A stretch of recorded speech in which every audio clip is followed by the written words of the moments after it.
You've noticed it, haven't you? That little bit of extra padding around the middle that seems to have appeared out of nowhere. Maybe you've just accepted it as a normal part of getting older. Your waistband feels a bit snugger, and a person in the mirror looks, well, different.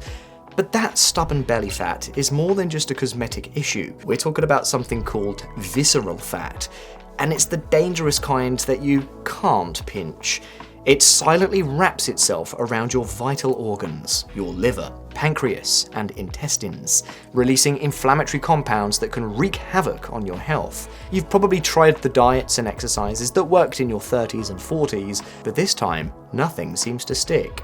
It's frustrating, and it can feel like your own body is working against you. In this video, we're cutting through the noise.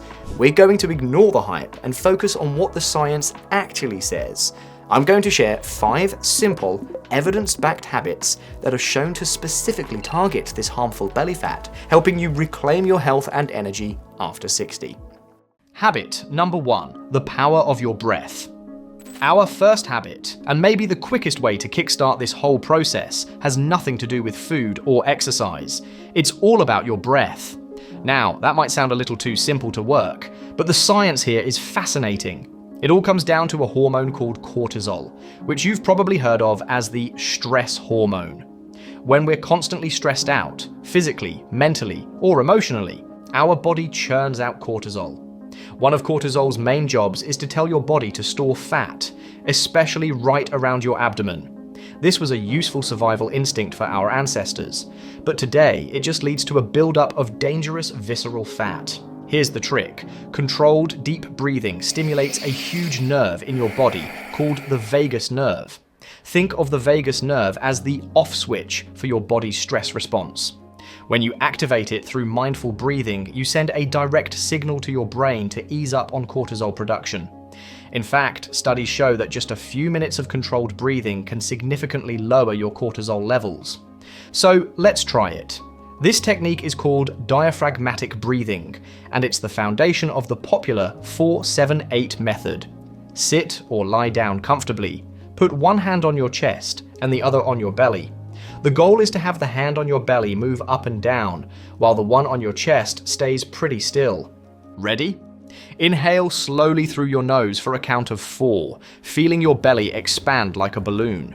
Now hold that breath for a count of 7. Finally, exhale slowly through your mouth for a count of 8, feeling your belly fall as you gently push the air out. That's 1 round. Try to do this for about 4 cycles. The magic happens when you do this twice a day. The best times are right after you wake up, when cortisol is naturally at its peak, and again in the mid-afternoon, between 3 and 5 p.m., to head off that afternoon energy slump. It's a simple, powerful way to tell your body, hey, we're safe. You can stop storing fat now. Habit number 2, the gut-fat connection, soluble fiber and prebiotics. Alright, let's head into the kitchen for habit number 2. This is all about feeding your gut to fight fat, and our 2 best friends here are soluble fiber and prebiotics. Here's the deal. Every time you eat, especially carbs, your body releases insulin to manage your blood sugar. When insulin is high, your body is in fat storage mode. Soluble fiber is a game changer because it dissolves in water and forms a thick gel in your stomach. This gel slows down how fast food leaves your stomach, which means sugar enters your bloodstream much more slowly. The result? Smaller, gentler insulin spikes, which helps keep your body out of fat storage mode. But that's not all. The good bacteria in your gut absolutely love to feast on this soluble fiber. As they do, they produce beneficial compounds called short-chain fatty acids. Research suggests that these compounds play a key role in regulating metabolism and can help your body burn stored fat, including visceral fat. Studies have consistently shown a strong link between higher soluble fiber intake and lower levels of visceral fat. So how do you make this happen? First, try adding 1 to 2 tablespoons of ground flaxseed or chia seeds to a morning smoothie or bowl of yogurt. Next, aim to include about a cup of cooked beans or lentils with your lunch or dinner. Black beans, chickpeas, and lentils are all fantastic. And don't forget prebiotic foods, which are like fertilizer for your good gut bugs. Onions, garlic, and asparagus are easy to add to almost any savory dish. And if you want a little extra help, a supplement called glucomannan, which comes from the konjac root, can be really effective. Taking it with a big glass of water about 30 minutes before a meal helps you feel full and has been shown to be effective for weight loss by helping to blunt the insulin response from your meal. Before we get to habit number 3, which is all about when you eat, do me a quick favour. If you're finding this information valuable, please hit that like button and subscribe. And I've also got a quick question for you. Which of these first 2 habits surprised you the most? Drop a comment below and let me know. It really helps this video find more people who need to hear this message. Habit number 3, master your metabolic windows. Habit number 3 isn't about what you eat, but when you eat. It's a strategy called time-restricted feeding, and it's all about aligning your meals with your body's internal clock, or circadian rhythm. Here's the science. Your body wasn't designed to be digesting food around the clock. When you give your digestive system a break for a dedicated period each day, mostly overnight, you force your body to switch its fuel source. After about 12 hours without food, your body starts running low on its readily available sugar stores. So it has to turn to its backup fuel, stored body fat. And because visceral fat is so metabolically active, it's one of the first energy reserves to get tapped. This daily fasting period also kicks off a process called autophagy, which is basically your body's housekeeping crew. It clears out old, damaged cells, including dysfunctional fat cells, making your whole system run more efficiently. Some studies suggest that people who use time-restricted feeding may lose more visceral fat than those who eat the same calories spread out over a longer period. So, how do you do this without feeling hungry all the time? You start slow. For the first week, just aim for a 12-hour fasting window. If you finish dinner at 8 p.m., you just wait until 8 a.m. the next morning to eat. Simple. The next week, you could try shrinking that eating window by 30 minutes, maybe finishing dinner by 7:30 p.m. The sweet spot for many people is eventually getting to a 10-hour eating window, like eating between 9 a.m. and 7 p.m. During your fasting period, water, black coffee, and unsweetened tea are your friends. The most important part? Try to finish your last meal at least 3 hours before you go to bed. This one tweak can significantly improve your body's overnight release of human growth hormone, which is fantastic for preserving muscle and burning fat while you sleep. Habit number 4, turn down the thermostat, turn up the fat burn. Our 4th habit might sound a little strange, but it taps into one of your body's most primitive fat-burning systems. We're going to use temperature to our advantage. Here's how it works. You have 2 main types of fat. White fat, which stores energy, the jiggly stuff, and brown fat, which burns energy to create heat. For decades, scientists thought only babies had this good brown fat. But now we know that adults, even over 70, have active deposits of it, mostly around the neck and upper back. When you expose yourself to mild cold, you activate this brown fat. And when it gets activated, it acts like an internal furnace, pulling energy from your white fat stores, including visceral fat, to burn for heat and keep you warm.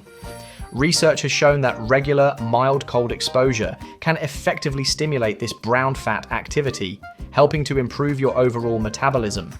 You don't need to be taking ice baths to see a benefit. The methods are gentle. First, try spending a couple of hours in the evening relaxing in a cool room, somewhere around 66 degrees Fahrenheit or 19 degrees Celsius.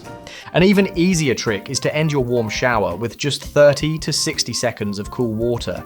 It doesn't have to be freezing, just cool enough to give you a little shiver. That quick drop in temperature is enough to send the signal to wake up your brown fat. Using both the cool room and the cool shower finish might even be more effective. It's a tiny moment of discomfort for a pretty significant metabolic reward. Habit number 5, front load your protein. Our 5th and final habit is a game-changing nutritional strategy that directly fights back against an age-related challenge. It's all about protein timing. As we get older, our bodies can become anabolically resistant. It's a fancy term that just means our muscles get a little worse at responding to the protein we eat.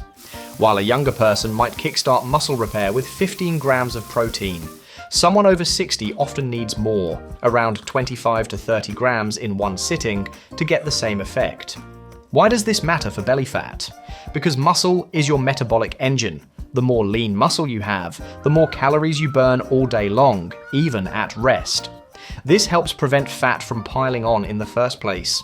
Studies suggest that distributing your protein intake evenly throughout the day, rather than having a tiny amount for breakfast and a huge steak for dinner, is far better for building and maintaining muscle, which in turn supports a leaner body composition. Plus, eating a high-protein breakfast within an hour or so of waking is especially powerful.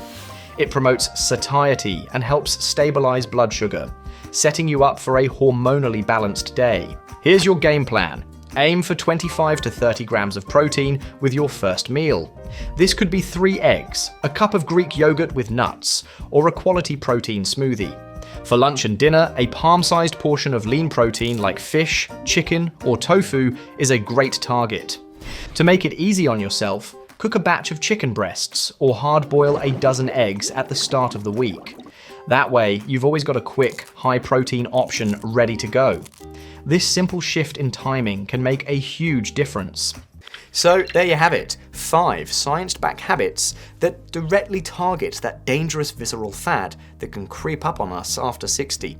Let's do a quick recap. 1. Use mindful breathing twice a day to lower your stress hormone, cortisol. 2. Load up on soluble fiber from foods like flax seeds and beans to support your gut and improve your metabolism.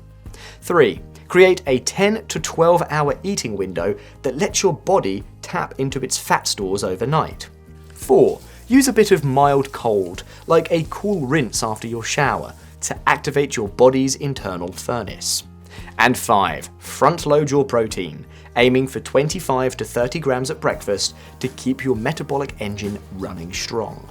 The best part is, you don't have to do it all at once.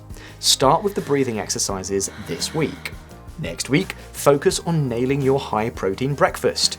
These aren't extreme diets, they are sustainable habits that work with your body, not against it. You absolutely have the power to shed that dangerous fat, get your energy back, and feel great in your body again. Now, I want to hear from you. Which one of these 5 habits are you most excited to try first? Let me know in the comments below. And if this video was helpful, please give it a thumbs up, subscribe for more health tips backed by real science, and share it with someone you care about. Thanks for watching, and I'll see you in the next video.